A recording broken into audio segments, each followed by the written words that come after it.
Seguimos poniéndola mañana en camino y tal cual lo están viendo quienes lo siguen por el canal YouTube y todos lo saben, pues lo venimos anunciando desde que arrancó el programa con mucha alegría aquí en el 98.7 y para el este del país 92.5 y para todo el planeta a través del canal YouTube. De paso, pasó el chivo. No olviden marcar con el dedito para arriba, me gusta la transmisión, dedo para arriba, me gusta la transmisión. Son bienvenidos esos gestos, dedo para arriba, me gusta la transmisión. Vamos a esperar que vaya cambiando y aumentando. Y del mismo modo les pedimos, les solicitamos, les rogamos que se suscriban a nuestro canal YouTube La Mañana en Camino, así sigue creciendo nuestra comunidad, que ya lleva 17 temporadas bajo la consigna La Mañana en Camino, nos importan las ideas. Y tanto nos importan las ideas que en el marco del ejercicio de memoria histórica, emocional, filosófica, ideológica que todos debemos y nos debemos hacer, medio siglo después del golpe de Estado, estamos recibiendo una vez más, aunque hace tiempo que nos conversamos así en la presencialidad, al investigador, al coordinador en Fe en la Resistencia, quien está, entre otras cosas, ejerciendo la maestría en Historia Política en UDELAR, docente además, él mismo. Estamos hablando de Nicolás Iglesias Schneider, a propósito de un artículo que se publicó días atrás en el semanario Brecha, La teología de la liberación como un problema de seguridad nacional, en el nombre del Padre, así se llama el artículo que ha oficiado como excusa para que le recibamos aquí y él nos ayuda a poner la mañana en camino. Nicolás, buen día, bienvenido. Buenos días y bueno, gracias por este espacio para hacer memoria, para reflexionar y capaz para plantear alguna mirada nueva sobre este tema. Bien, se me ocurre, esto es una hipótesis, ¿no? Una hipótesis que está apoyada también en mucho tránsito que a lo largo de mi vida, en el último tramo de mi vida, he hecho, no me canso de decirlo, con el querido amigo Mario Cayota, bueno, amigo, columnista de este programa, creo que empezó siendo columnista y después terminamos desarrollando una bellísima amistad. Y desde la perspectiva de la laicidad, bueno, alguna vez he participado en un curso sobre la laicidad, cuyo coordinador vos fuiste en la Facultad de Ciencias Sociales, y el peso que ha tenido la laicidad, o incluso el laicismo desde otra mirada, que le ha dado a nuestro vínculo, a lo que somos hoy como comunidad, como nación, como república, unos perfiles notorios, me parece indiscutibles, en constante transformación seguramente como todo, ¿verdad? Pero que algunos lo enmarcan en el haber como clara fortaleza, y otros los marcan más bien en el debe Ujú. como fragilidades explícitas, qué sé yo. Es una preciosa discusión siempre perenne que ya retomaremos en algún momento, pero decía, hijo de esa circunstancia histórica, eh, me imagino que no debe ser fácil ni resulta natural en Uruguay a la hora de hacer evaluaciones acerca de la dictadura, lo que significó, sus razones, su desarrollo, a los objetivos que perseguía, quiénes fueron sus actores, quiénes sus responsables, de qué modo encontramos la salida a la institucionalidad. Bueno, el rol de la religión desde un sentido más amplio, de las instituciones Ujú. religiosas, desde un lugar que no es exactamente Sí. lo mismo, ¿verdad? En fin, y en particular la teología de la liberación como un actor siempre implícito en todo esto de la seguridad nacional. Sí. Bueno, hay mucha tela para cortar, mucho rosario por el Sí. que transitar, Ahí hay y una vos primera, creo que sos sí, el ideal para que nos ayudes a entender eso. capaz una primera imagen que visualizo cuando A traes ver. a Mario Cayota es la creación que hace Tabaré Vázquez del Grupo de Verdad y Justicia. Ujú. Porque en el 2015, cuando En su segunda en su presidencia. segunda presidencia crea el Grupo de Verdad y Justicia, aparece un elemento quizás que fue novedoso y llamativo para muchos y muchas, es que de la integración de 7 personas, 4 venían de comunidades religiosas. Estaba Mario Cayota, Claro. como de la vertiente católica, el pastor Ademar Olivera, protestante, la madre Susana Andrade por las comunidades afro y Pedro Skloski por la comunidad judía. Y después había otras 3 personas integrantes de las otras organizaciones de la sociedad civil. Pero ahí surgió para mí la primera pregunta, que después devino en Fe en la Resistencia y devino en el libro y devino en este artículo y en lo que investigo sobre este vínculo religión-dictadura en Uruguay es ¿por qué Vázquez puso en un país tan laico, donde la religión parece ser no tan importante en la cotidianidad y mucho menos en la política, a 4 personas de las comunidades religiosas? Y en la investigación primera de Fe en la Resistencia, donde recogimos justamente muchos testimonios de resistencia de muchas personas involucradas en el ámbito cristiano con la teología de la liberación y en otras comunidades religiosas con el compromiso por la transformación del mundo, por una sociedad más justa, y que la fe los había llevado a un compromiso social y político en algunos casos, que los volvió actores peligrosos. O sea, cuando uno ve quiénes son los sujetos de la represión de la dictadura, no solo ve a sindicalistas, Claro, no solo ve a militantes militantes políticos. políticos, sino que empieza, y eso es una de las cosas que la investigación de archivos me dio mucha novedad, que muchos pastores, muchos sacerdotes, muchos laicos, pero muy involucrados en comunidades religiosas, habían sido, habían comenzado a ser perseguidos por la Dirección Nacional de Inteligencia, mucho antes de la dictadura. Pero cuando digo mucho antes, digo 10 años antes. Ya Ujú. desde 1963, las fichas de inteligencia de muchas personas que entrevisté para el documental de Fe en la Resistencia, que luego pedí las fichas, decía, Pastor fulano vino de un congreso en Checoslovaquia, o vino de un país de la Unión Soviética, o vino de una reunión en Ginebra donde se está hablando del cambio social, donde se está hablando del impacto de la Revolución Cubana en América Latina, donde se está hablando de la posibilidad de si es posible ser creyente en un país soviético. No sé. Y había muchos temas que ya a los agentes de seguridad en el año 63 le generaban miedo o atención. O sea, ya empieza a haber un control.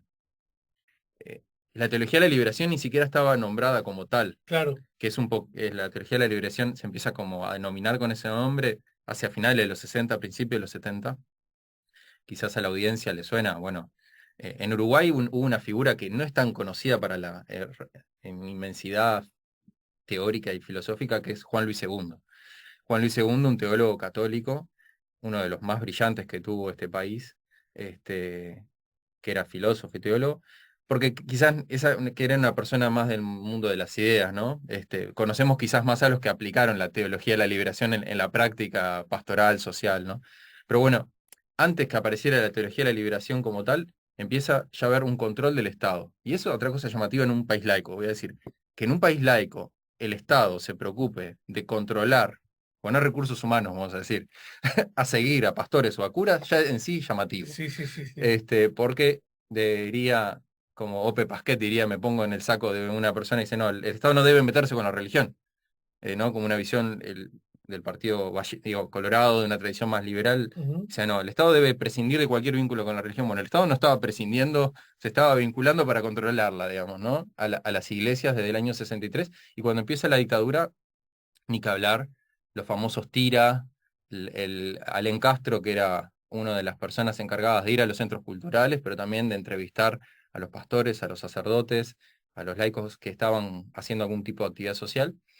Y, y debemos dar cuenta que en el año 72, que fue el artículo para Navidad que escribí en Brecha, en el año 72, en la Navidad, había tantos sacerdotes y pastores presos en el penal de Libertad, más de 15, con, digamos, clérigos, vamos a decir, no cristianos, que habría cientos, sino personas con rango, vamos a decir, de pastor, de cura, de presbítero, que habían organizado un grupo ecuménico que hizo la misa en el año 72 en el penal de Libertad, que en el documental está recreado en la voz de José María Videgain, que era un sacerdote, Sí, sobrino de Mendiarat, el obispo de Salto, que también se fue al exilio porque la propia Iglesia Católica también sufrió la persecución a tal punto que no pudo sostener un obispo en nuestro país, ¿no? O sea, no pudo garantizarle la seguridad. El obispo Mendiarat se va exiliado, el obispo de Salto, bueno, este es su sobrino, José María Vidán, Eber Cardoso, un pastor metodista, paso el chivo, el padre de los Tabaré Cardoso, de ujú. Yamotlú, de la Catalina, digamos, Eber Cardoso, también toca la guitarra muy lindo, y Ademar Olivera, que fue el pastor que luego protagonizó el ayuno con Perico, el Serpaj. Estos tres cuentan, que eran parte del equipo, que en esa misa en la Navidad del 72 había un montón de gente presa cristiana, judía y atea, y agnóstica.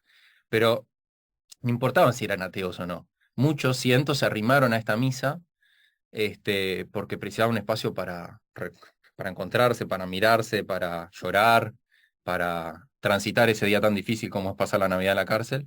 Y hay una escena muy linda ahí que cuentan las canciones y bueno, y lo que sucedió ese día, que fue tan espiritual ese momento en la cárcel, en penal de libertad, en medio de tanto trago amargo, que hasta parece ser que algún soldado raso se quería arrimar, porque era un ambiente totalmente de fraternidad, digamos. Ajá. Bueno, entonces, Recordemos, año 72, dos, allí el penal de libertad seguramente en altísima proporción estaba ocupado por ciudadanos vinculados a la subversión, llamémosle, ¿no? El asociados 72, al MLN, sí, este, y digamos, todavía no había empezado la dictadura, de lo por que eso. estamos, pero ya había, porque eso también es otra cosa que con el Fe en la Resistencia, con el documental, se desarmó bastante, y cuando los chiquilines del liceo lo miraban, y eso fue una de las mayores gratificaciones que me dio un chiquilín que dijo en Canelones, me acuerdo, dijo, ah, entonces la dictadura no era tupamaros contra militares, había mucha más gente que estaba sufriendo la dictadura. Scout, gente que suena muy raro, ¿no? No, sindicalistas, cooperativistas, pastores, scout, padres de Umbanda, estudiantes, militantes de distintos lugares. Entonces, las iglesias fueron intervenidas por el ejército, por la Dirección Nacional de Inteligencia, fueron reprimidas, fueron controladas, y eso duró toda la dictadura. Y cuando uno mira los archivos recientemente Ajá. liberados, uno se da cuenta que las iglesias que eran señaladas como peligrosas o como subversivas, o señaladas con mucho compromiso social por hospedar a sindicatos o lo que fuera, fueron controladas hasta el año 98. Ajá. Así por una miradita rápida, todavía no pude hacer una, obviamente es mucha cantidad, pero cuando uno mira, encuentra que hay información sobre la acción de las iglesias eh, hasta el reciente, ¿no? Hasta hace poco, ¿no? Pero Entonces, sigue, sigue. pero lo que quiero decir ahí como para ibanar esta idea es que la iglesia o las iglesias o los actores religiosos han cumplido un rol social, político, cultural, quizás mucho más importante de lo que tenemos visibilizado Bueno, yo a y eso me refería autopercepción. con cierta dificultad que de pronto la impronta laica Nos hacen como obviar de esa parte. pronto, A mucha parte de la sociedad creo que hace como no obviar. Y también porque a veces las propias iglesias han tenido han incorporado esta laicidad y esta secularización, y también hay un perfil, en algunos casos, especialmente en las iglesias tradicionales, católicas, protestantes, la comunidad judía, hay una actividad muy de perfil bajo en general, digamos, Ujú. no hay como mucha intención a veces de protagonizar ninguno de los espacios. Pienso en conventuales, un lugar Claro. como que dirigido por los franciscanos, y bueno, recibió a la gente cuando salió de la cárcel, en los últimos que salieron en el 85, ¿no? El 1 de marzo. El primera conferencia de prensa del MLN Sí, es en sí, los la famosa conventuales. conferencia, sí, sí, sí. Es decir, y que de a rato capaz no reparamos que eso es la iglesia, o una iglesia, ¿no? Pero De donde suceden las cosas. está bien porque además está bien lo que decís y además va en la dirección justamente que yo le decía como asunto que por decirlo menos no aparece ni en primero, ni en segundo, ni en tercer capítulo, así que está bien abordarlo. No obstante, una cuestión simplemente etaria, o hablar de algunas cosas que ocurrían en aquel tiempo, pero sin ningún rol de protagonismo de ninguna naturaleza, excepto haber nacido en el año 65. Y yo recuerdo que esos lugares, también la iglesia de Julio Herrera y Los Mercedes, vascos. los vascos, en conventuales además, Tierra Santa Tierra tengo, Santa. Ujú, para decirte lugares que uno ubicaba como, allí la gente se puede juntar. ujú. Y esto que parece hasta ingenuo y naive, Sí, sí. era de una dimensión Brutal. Sí, gigante, sí, sí. ¿no? Gigante. Es decir, un lugar que te da, en el buen sentido, ¿no? Yo recuerdo que siempre tuve la idea que la iglesia, admito que en buena medida uno lo suscribe a lo que, por incidencia histórica, la iglesia católica, Ujú. la construcción, pero no solo aplica, pero a mí siempre me dio la sensación que era un lugar en el que si se venía un temporal, y permítame el uso de esa palabra desde la perspectiva literal y metafórica, es un lugar en el que te podías refugiar, Sí, sí. ¿no es cierto? Y a lo mejor es un sacrilegio lo que estoy haciendo. Siempre pensé algo parecido con las panaderías. Ahí me sale mi gordito Eh, que habita en mí. Por la idea de local que se abre muy temprano y que además da alimento, ¿no? y hay comida. Entonces, Hay calidez. siempre tuve una idea que además, si empiezo a profundizar en lo que provoca a mí, me genera cierta emoción.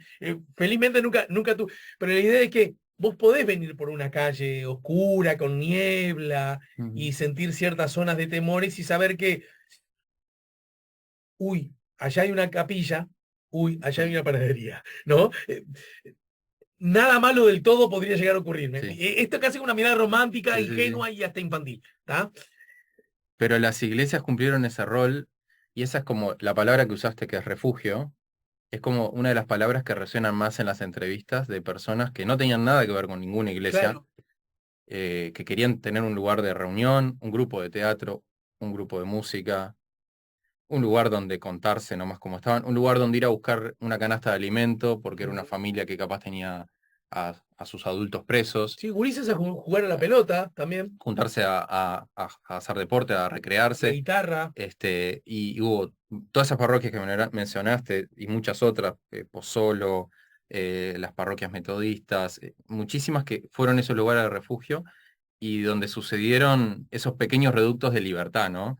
Este, y lo que la gente atea enfatiza mucho es que lo podían hacer sin ninguna condición a cambio, Claro, que es algo que también a veces quizás uno puede tener, no, si voy es porque me van a pedir otra cosa a cambio, profesar la fe o lo que fuera, y que fueron espacios que generosamente se abrieron para recibir a gente, para Santa Gema, allá en la zona de la curva de Maroñas, me acuerdo ahora María Josefina Pla, que es de ahí, de esa comunidad, contaban también cómo hacían las salidas al exterior, cómo ayudaban con un pasaje, la salida de las rutas al exilio, se marcaban desde muchas parroquias. En la claro. Iglesia Metodista Central hasta funcionó ACNUR durante casi toda la dictadura. Entonces mucha gente que salió vía ACNUR fue ahí recibida por un asistente social, María Teresa Iscar, que Belela Herrera, que era como su jefa, digamos, siempre la recuerda como una heroína. Siempre que hablamos con Belela de esto, dice, era una heroína ella, prácticamente ella llegó a ser ACNUR en Uruguay, organizando la ruta de salida de cientos de personas desde la Iglesia Metodista Central, ahí bueno, a vía terrestre o vía otra Y vía. lo mencionaste al pasar, pero también para una generación un tanto bisagra, fue muy importante el ayuno, Cristo Sí. Rey, Ujú. bueno, Perico en Pe- particular, ¿no? El Serpaj, recuerdo como Sí, jugando roles de esa idea que, repito, puede parecer a distancia, puede parecer un tanto ingenua, pero es de la esencia humana y seguramente también cristiana, que es la de no sentirse solo, ¿no? ujú. Un lugar donde acompañarse, ¿no? Sí, el Servicio de Paz y Justicia, el SERPAJ, que fue se considera una de las primeras instituciones de derechos humanos de Uruguay, jugó un rol fundamental en la salida democrática, el ayuno que fue protagonizado ahí el 25 de agosto del 83, es como un punto icónico, digamos, porque congregó a cientos de personas, no solo a los ayunantes, a Perico, a Demar y a Jorge Osorio, sino que a todos los cientos de personas que, con la excusa religiosa también, y en el buen sentido, en el mejor sentido, de juntarse ahí, en un momento que estaban orando, estaban rezando, y estaban marcando presencia, estaban protestando. Era la forma de protesta más pacífica, pero asimismo igual los militares se lo llevaron en camiones, ¿no? Porque el Serpaj viene de una herencia, que es algo que capaz no se conoce tanto, de los años 60, de un movimiento para la reconciliación y la paz, que fundó un pastor que se llamaba Smith, que era del mismo movimiento de Martin Luther King. Ujú.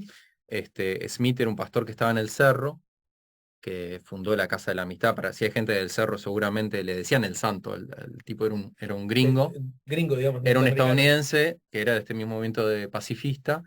eh, Fundó club de fútbol, policlínica, Instituto de Buena Voluntad, un montón de instituciones sociales en el Cerro, tiene una calle con su nombre en el Cerro, y fue uno de los fundadores del CERPAJ, de este movimiento que antes se llamaba Movimiento para la Reconciliación Nacional. En los años 50, 60 ya existía, que era un movimiento de no violencia activa. Ujú, Consideraba la no violencia como una forma de acción de transformación. claro, Por eso el CERPAJ, cuando hace el ayuno del 83, utiliza un método no violento, que es el ayuno. claro. Este, y toda esa gente, yendo a lo del artículo, toda esa gente era la que los militares, digamos, y la doctrina de la seguridad nacional, que es lo que marca ideológicamente la intervención sobre América Latina, todos estos grupos es lo que consideraban que eran agentes de subversión, agentes peligrosos, agentes que iban contra el orden establecido, claro, cuestionaban las actitudes autoritarias y antidemocráticas. Promovían la libertad, promovían los derechos humanos. Todos esos grupos estaban considerados como parte de la iglesia infiltrada por el comunismo, era una de las frases que se usaba. Así como se hablaba que la educación y los sindicatos estaban infiltrados por el comunismo, Sí, se hablaba que las iglesias también estaban infiltradas y que había que depurarlas de estos agentes. el argumento siempre ha sido el mismo, que posibilita entonces, como está infiltrado, yo tengo derecho a entrar, Y a depurar, intervenir, depurar en un que proyecto de matar, destrucción, ¿no? o encarcelar, o perseguir. Entonces, si vos pensás, le pasó a los sindicatos, le pasó a la universidad, le pasó a la justicia. Sí. Bueno, curiosamente, esto corre por mi cuenta, por favor, Nicolás, curiosamente, y para sorpresa y también de cierto desagrado, yo he advertido que en el último tiempo del Uruguay democrático, en el que estamos viendo, volvió a instalarse la idea de educación infiltrada, poder judicial infiltrado, pero como una especie de déjà vu Sí, sí. trágico, ¿verdad? Cuando en todo caso, si ocurriese situaciones de eso, lo que hay que ejercer son las acciones de la libertad en un sistema de derecho te da y te brinda, ¿no? En fin, a mí ese costado y usar livianamente algunas palabras de infiltrados, al servicio de, Sí, sí. porque además ya fueron, ya nos Porque ya. pasó. Es una retórica muy de esta época de la Guerra Fría, ¿no? Exacto, exacto. Y claro, bueno, hoy quizás se establecen nuevos enemigos, por decirlo de una manera, como antes era el comunismo, pero es un esquema muy bélico, ¿no? Es un esquema muy violento, Es ya que que acá, estamos. acá hay un asunto, mirá, bueno, como suele pasar cuando conversamos con vos, que la- los vectores, Sí, son muchos los cabos que uno sí, puede claro, conectar con la historia. pero en ese contexto, ¿no? Y desde la perspectiva religiosa en general y cristiana en particular, incluso usando como argumento la no violencia como método de cambio o de generar cosas, Ujú,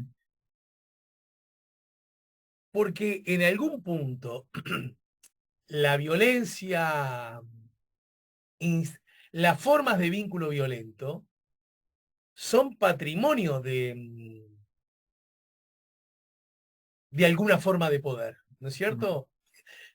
Y yo sé que cuando digo esto no va a faltar quien diga, ah, pero los que tiraron bombas, ¿no? En el barco.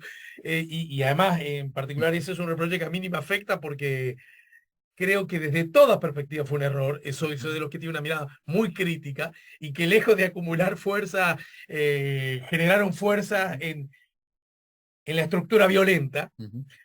casi como necesitando una excusa perfecta. Bueno, ya vemos que hasta hoy día se usa Sí. cuando no tiene ningún sentido histórico. Hay violencias que tienen que ver con formas de vida de las personas, Ujú. ¿no es cierto? Sí, sí. De indignidad de vida. Y eso, yo sé que queda medio de modé decirlo ahora, No, pero eso son formas de pero a violencia veces por definición, ¿o no, no? no solo está, a veces uno capaz puede verle muy desde una visión más de la psicología, la violencia interpersonal como algo de problemas de individuos. Pero hay una violencia estructural que creo que también es lo que vos estás, Naturalmente. lo que yo entiendo ahí. Hay una violencia política, estructural, una violencia de injusticia social que era muy grande en ese momento, ¿no? O sea, había una situación de pobreza y de desigualdad gigante. Y después se instala lo que son las medidas prontas de seguridad, todo lo que es el periodo que se conoce como el pachequismo, digamos, ¿no? Ujú. O sea, se va instalando cada vez un modelo más autoritario, es progresivo. No es que el golpe de Estado del 27 de junio cae Claro, claro. como en verdad casi fue un punto más que consolidar el cambio ya a nivel de, obviamente, de la disolución del Parlamento es muy importante en términos políticos e institucionales, es muy grave, digamos, ¿no? Pero viene un proceso de crecimiento de violencia política, de falta de libertad, y ya había una violencia social que estaba muy, muy presente, ¿no? Entonces, cuando se llegan a los niveles después de la represión y la desaparición y la tortura, es como sumar un poquito más, ¿no? Ya es Claro. como la violencia viene en crecimiento. Por eso también la dimensión de las comunidades de fe, de las religiones, nos saca un poquito de esta teoría de los dos demonios que tampoco nos ayuda a entender lo que pasó, ¿no?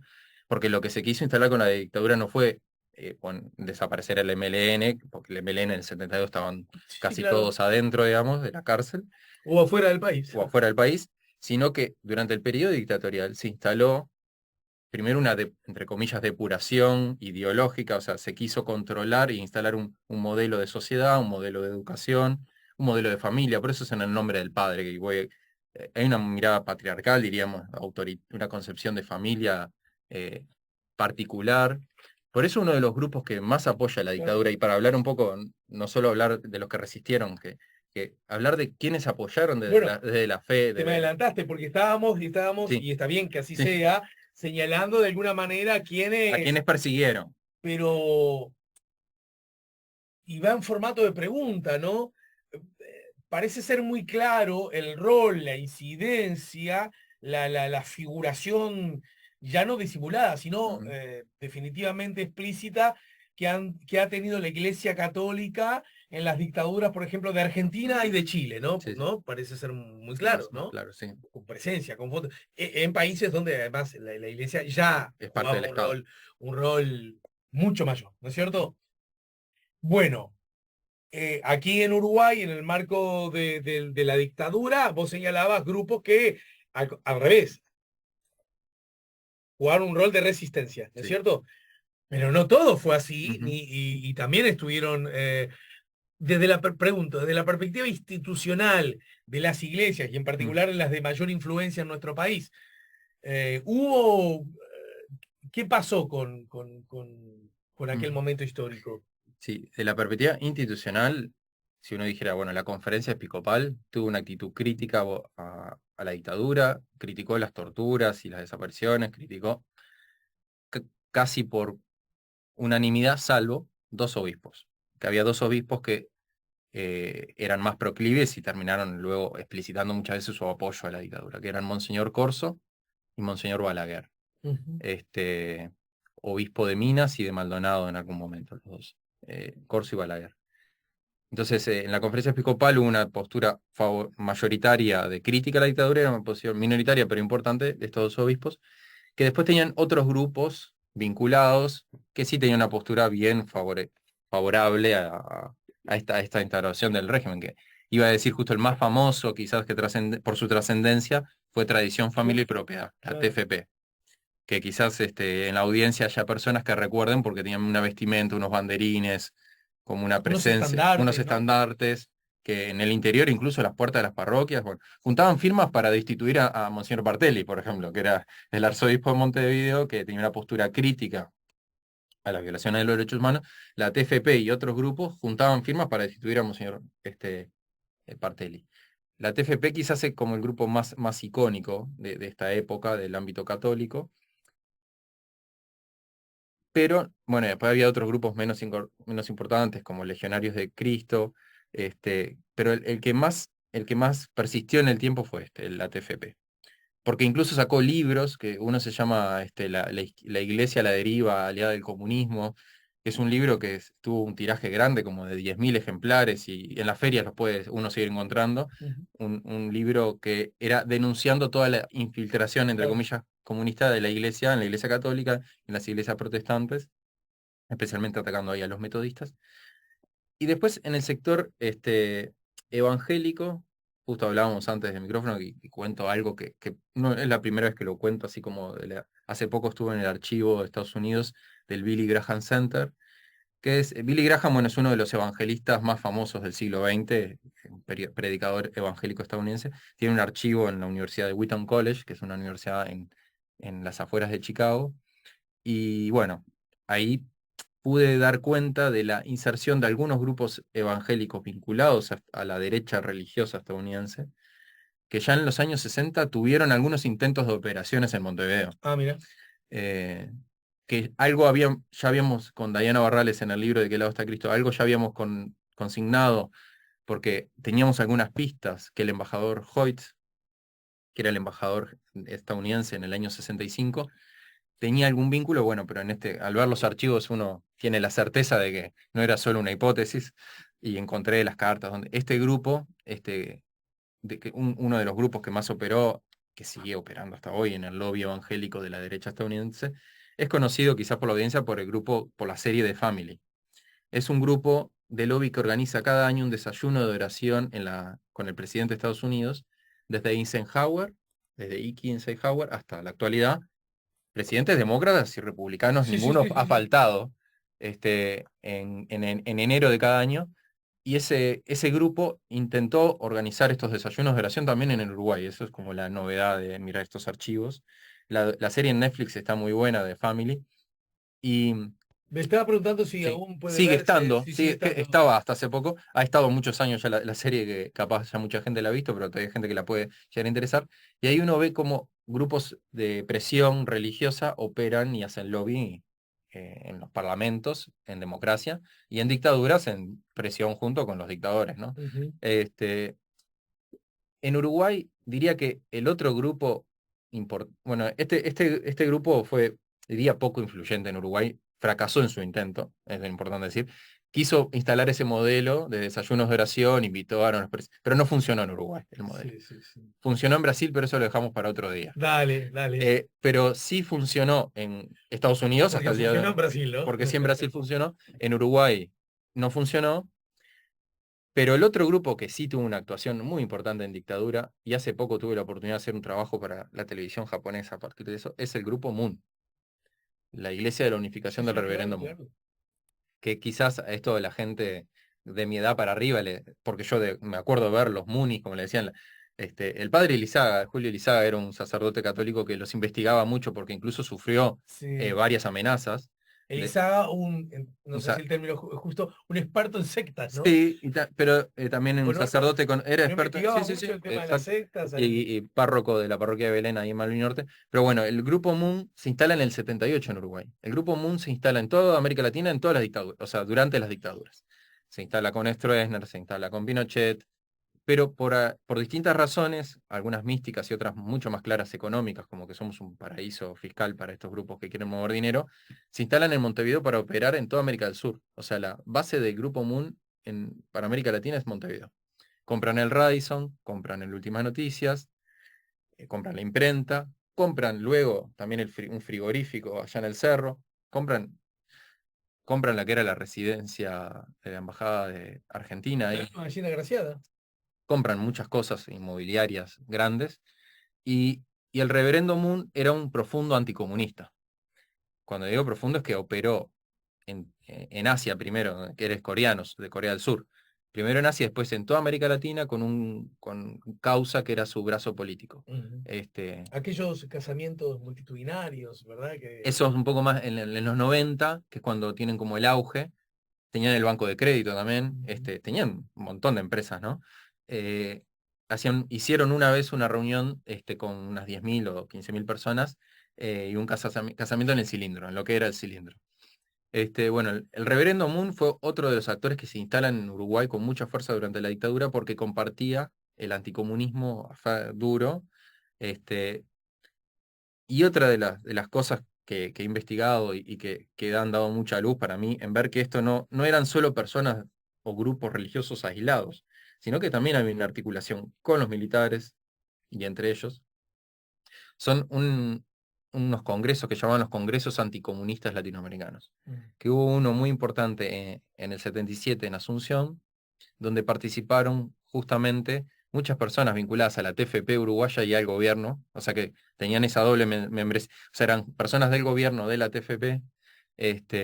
Boaventura Caviglia Cámpora era uno bastante importante, consejeros de Estado, bueno, gente de alto peso, este, el padre de la ex ministra Irene Moreira, Roque Moreira, que era un coronel, gente católica de corte, diríamos, integrista, que estaba en el gobierno de la dictadura y que tenía una fuerte adversión, y ahí voy al tema del título, a la teología de la liberación. Claro. Consideraban que las iglesias, entre comillas, que están infiltradas por el comunismo, tenían que ser depuradas y que la iglesia junto con el ejército, esto era muy claro en Pinochet, pero también en Bordaberry, que era un católico ferviente, Ujú.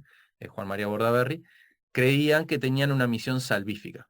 O sea, el ejército, con el acompañamiento de estos sectores de la iglesia, consideraban que estaban llevando a las naciones que estaban cayendo en el caos del comunismo, pero también en el caos No, mucho menos, de ¿no? de la Sí, liberación sexual o de otros, digamos, finales de los 60, principios de los sí, 70, sí. había muchos otros enemigos en el plano moral y había que salvar a las naciones y Sí, restablecerlas. Bordaberry también metía en ese mismo, en esa misma Ah, vereda de enemigos, desde la institución Parlamento, la no, claro, democracia era liberal, los antidemocrático. masones, Bueno, todo como una gran hay una, confabulación, ¿no? había sectores del franquismo o gente que era afina a esas ideas que tenía una teoría, tenía unas teorías conspirativas, podríamos decir hoy, que la conspiración era judeo-masónica comunista. Sí, sí.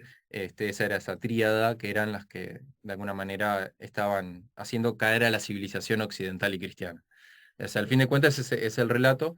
Entonces hay una articulación de grupos religiosos, militares y empresariales también. Pues el caso de Moon es bien claro, como un grupo que sí tiene ideas políticas, tiene justificaciones religiosas, podríamos decir, pero al fin de cuentas hay muchos grupos que son grupos económicos, Claro, que vienen a instalar intereses económicos.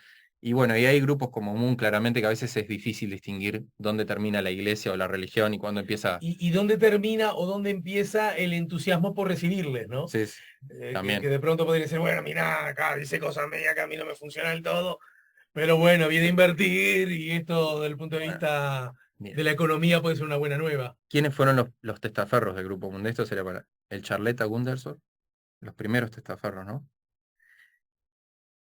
Un excomunista devenido El torturador. en torturador, claro. Y, y el otro ahora se me fue el nombre, pero es alguien vinculado a Cabildo Abierto que ahora se me fue. El dueño del hotel Horacio Quiroga en Salto, ahora se me fue el Ujú. nombre. Bueno, dos personas muy vinculadas a digamos, a la derecha más dura de este país, ¿no? Y tuve la oportunidad de entrevistar a otras personas que estaban vinculadas al grupo Magur. Magur no fue como otro después que siguió adelante Sí, con estuvo como muy muy cerca cerca, de ¿no? Moon. No entrevisté a Magur, no, porque obviamente ya está muerto, pero entrevisté a algunas personas de ese grupo y decían, sentían como, y lo decían como muy sinceramente, no voy a dar el nombre por una persona muy conocida, o sea, que sintieron que al grupo, que al reverendo Moon le sacaron el dinero, los uruguayos, ¿no? Como de estos sectores políticos y empresariales, se aprovecharon de que Moon tenía mucho dinero, le sacaron las plumas y lo dejaron ahí, ¿no? Ajá. Que realmente había una intención de los uruguayos, poco religiosa y Sí. muy económica de usar, porque el grupo Moon movía mucho dinero. Y ahora voy para que vean que esto es algo no solo de la historia. Contaba brevemente lo de Japón. Mataron a Shinzo Abe del año pasado, el ex primer ministro japonés. Y a partir de eso se abrió una investigación de quién lo había matado y por qué lo había matado. El joven que lo mató en Japón lo mató porque el partido político de Shinzo Abe, que es el que ha gobernado Japón estos últimos 50 años, ha sido financiado por la iglesia del Reverendo Moon muy importantemente. Y este joven fue, perdió su casa, su carrera universitaria. O sea, no tuvo oportunidades de crecer y de tener carrera universitaria ni nada porque su mamá había donado 1 millón o 2 millones de dólares a la Iglesia de la Unificación.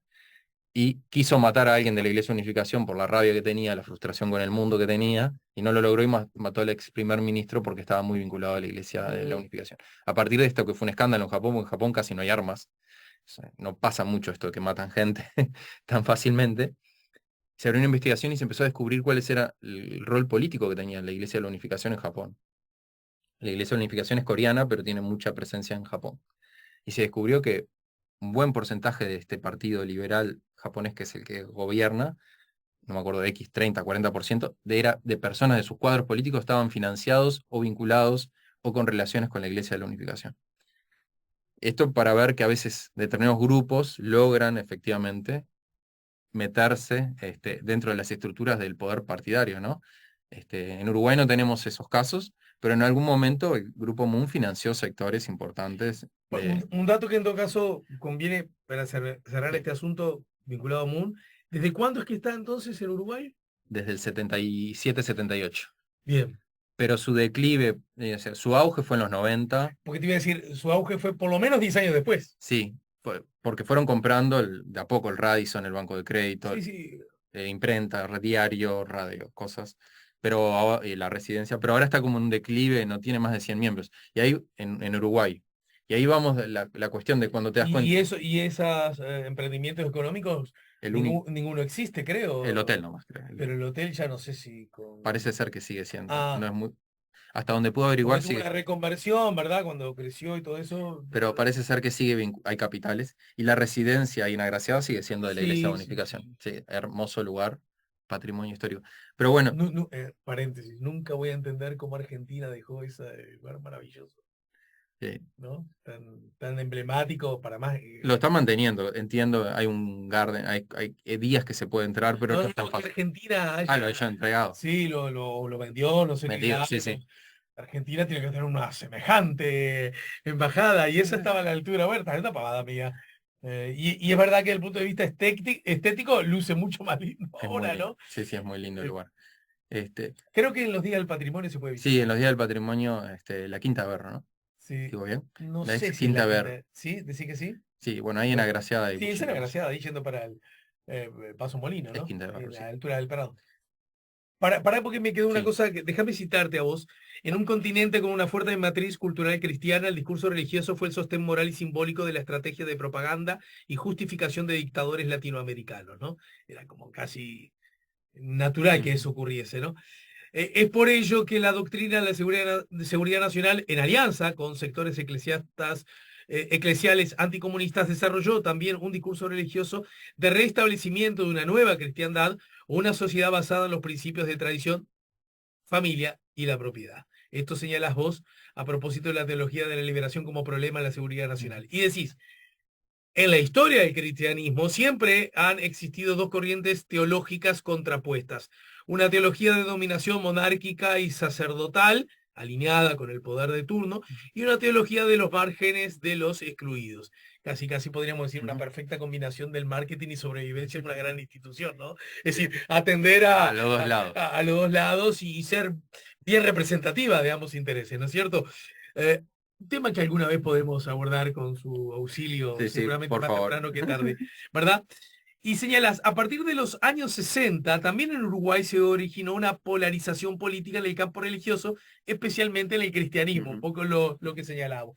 A mí me da la sensación que igual desde el punto de vista institucional, oficial de la Iglesia Católica, uno podrá tener distinta gama de reproches, pero en ningún caso nunca aplicaría una acción de aliada, pro- Ujú.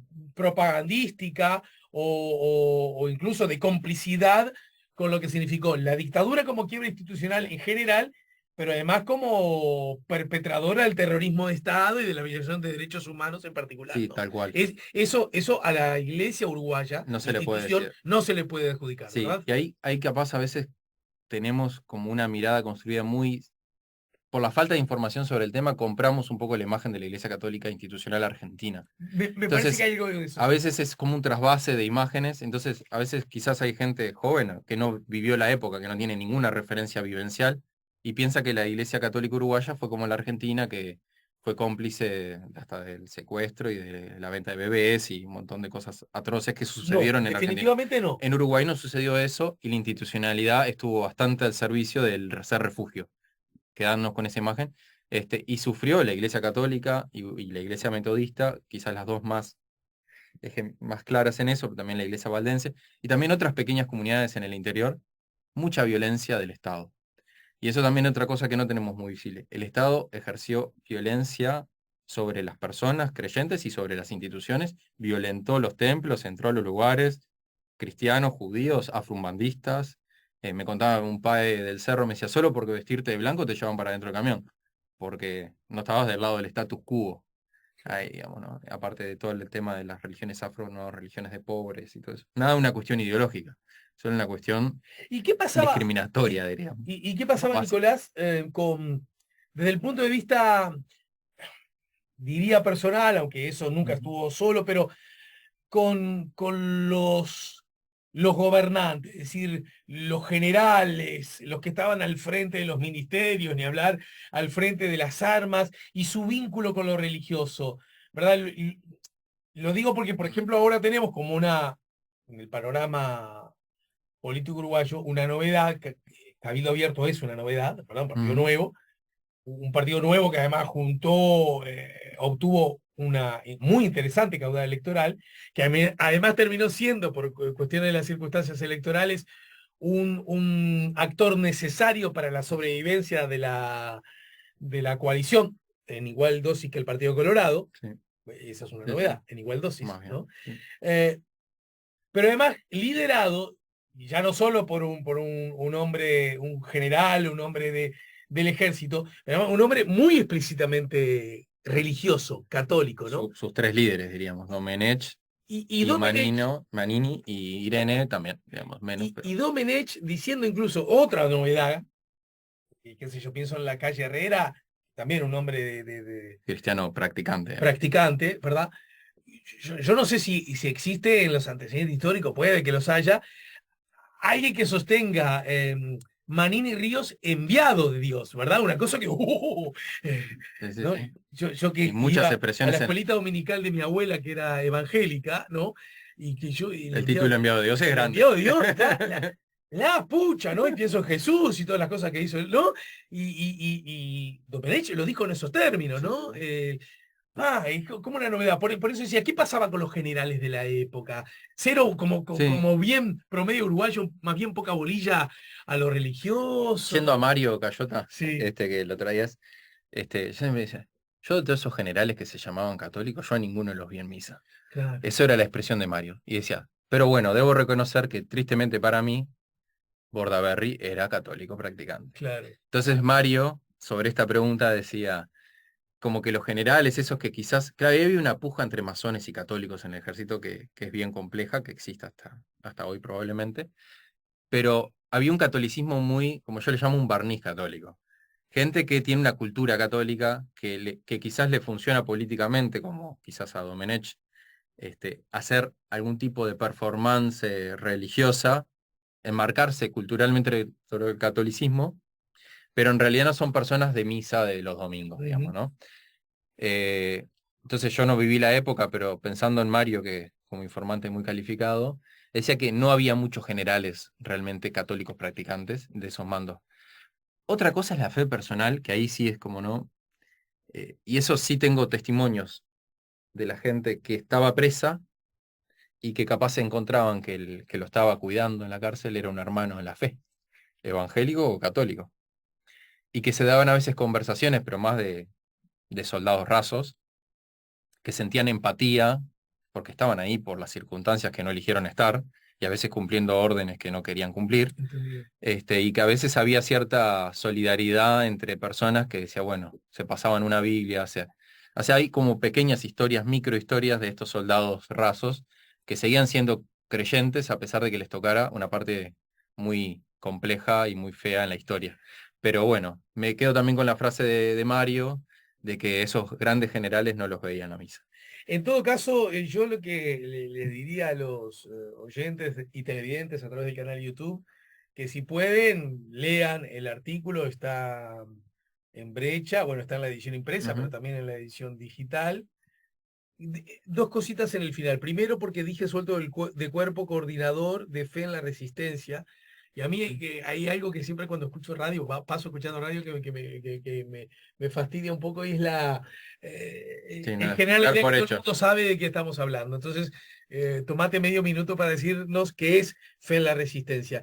Y la otra cosa es, yo no sé si puedo, pero bueno, está, yo digo y vos dirás si tenés un minuto, no más de un Ujú. minuto por hoy para que me cuentes porque puede ser que estés trabajando en algo vinculado al cine o Ah, algo de eso. sí, se puede contar Bueno, algo, un minuto y me... Fe en la Resistencia es un proyecto que busca recoger las memorias vinculados justamente a la dictadura y el cruce con la religión. Especialmente empezamos con las memorias de la resistencia. Y pueden ver en YouTube el documental de Fe en la Resistencia que va a darle mucho material testimonial de este tiempo, de los 60 y de la dictadura y cuál fue el rol de las religiones. Católicos, protestantes, pero también judíos y afro. Principalmente cristianos, pero hay también de otras claro, claro. comunidades. Y también hay una miniserie animada, que también está en la página de Fe en la Resistencia en YouTube, que hicimos con distintos periodistas y analistas uruguayos sobre religión y política y derechos humanos hoy. Analizamos Bolsonaro, analizamos otros temas, feminismo y religión, otros temas de actualidad. Entonces, Fe en la Resistencia es un proyecto que dialoga estos temas de religión, política y derechos humanos. Así que está en YouTube y hay una página web con mucho material sobre el proyecto. Después, desde hace 1 año y medio estoy asesorando un documental de una cineasta brasileña que se llama Petra Costa, que hizo un documental hace unos años llamado Al filo de la democracia, que habla sobre el impeachment a Dilma Rousseff. Y bueno, me está tocando en este momento asesorar este documental, que es una producción brasileña estadounidense, que esperemos que hacia fin de año se estrene. No puedo decir dónde porque esa parte no tengo idea, pero seguramente va a estar después en alguna de esas plataformas. Y bueno, es un documental que está abordando justamente el tema de la religión en la política electoral de Brasil. Bolsonaro, obviamente, de eso creo que alguna vez hemos hablado, de todo el rol de los evangélicos, pentecostales, no pentecostales, todo el tema del discurso religioso, cómo se ha metido en la política de Brasil, y también incluso diría en la novedad el rol de la religión en Lula. Como decía una brasileña el otro día en un congreso, el Lula 3. El Lula 3.0 vino mucho más religioso que el Lula .1 y .2 y mucho más evangélico, podríamos decir, porque algo que ha pasado para los partidos políticos brasileños es que no pueden desconocer el peso. Nunca lo pudieron desconocer porque Brasil es un país muy religioso. Todo el mundo cree en algo, pero justamente el crecimiento evangélico que debe andar en la actualidad en torno al 30, 32, 33%, y que se calcula que de acá a 10 años va a haber más evangélicos que católicos en Brasil. Brasil era el país sigue siendo más católicos del mundo, ¿no? Del mundo, y eso posiblemente en los próximos 10 años cambie. Va a seguir teniendo muchos católicos, pero va a ser el país con más evangélicos junto con Estados Unidos probablemente. Así que bueno, la política brasileña está muy imbuida de argumento religioso. Si acá en Uruguay tenemos material de análisis, con lo que comentabas recién, imagínate en Brasil. En Brasil nada escapa a la religión en el ámbito de la política. Y bueno, me tocó la oportunidad de trabajar con un equipo y ayudar a analizar los discursos religiosos. Bien, bueno, muy bien. Che, te agradezco tanto, me quedan tantas ganas de conversar tantos asuntos con vos, que bueno, me meditará... Otro encuentro, otro cafecito para la mañana en camino. Sí. Lo que quieras. Saludos a tu familia, ¿sí? Muchísimas gracias. Estás viviendo como en las afueras de la ciudad, ¿no? Yo vivo en la campiña. Vivo, sí, en la zona de la Costa de Oro, así que... Pero venimos a Montevideo, así que bien, andamos por acá. Bien, buenísimo. Bueno, del mismo modo que era inevitable que Pitana se dedicara al fútbol en Argentina, era inevitable que vos, Nicolás Iglesias, te dediques al estudio de las religiones, ¿no? Así que tenés como hay un mandato en tu propio nombre. Parece que sí. Bueno, gracias otra vez, loco. Muchas gracias. Gracias por tanto y tu generosidad de siempre. Una alegría. Nos ayudó a poner la mañana en camino, lo dicho, el coordinador de Fe en la Resistencia. Esa maestría, ¿cuándo la terminarías? No, esa va a demorar un poco más, va a ser como otro. ¿Pero estás en cursos todavía? Sí. ¿Estás en clases? Estoy cursando y estoy con la tesis. ¿Y la tesis se puede adelantar algo sobre Sí, eso? va en estos rubros de lo que estamos hablando, del rol de los cristianos en las dictaduras, en el Uruguay específicamente. Bien, muy bien. Andamos en esos temas. ¿Se transformará el libro en algún momento? En algún momento. Bueno, nos ayudó a poner la mañana en camino Nicolás Iglesias y sirvió como bella excusa justamente en el especial de Brecha, editado 2 o 3 semanas atrás, en el nombre del padre, su artículo, la teología de la liberación como un problema de seguridad nacional. Estamos en el 98.7, estamos en el 92.5 para el este, estamos para todo el planeta a través de nuestro canal YouTube La Mañana en Camino. 17 temporadas, nos importan las ideas.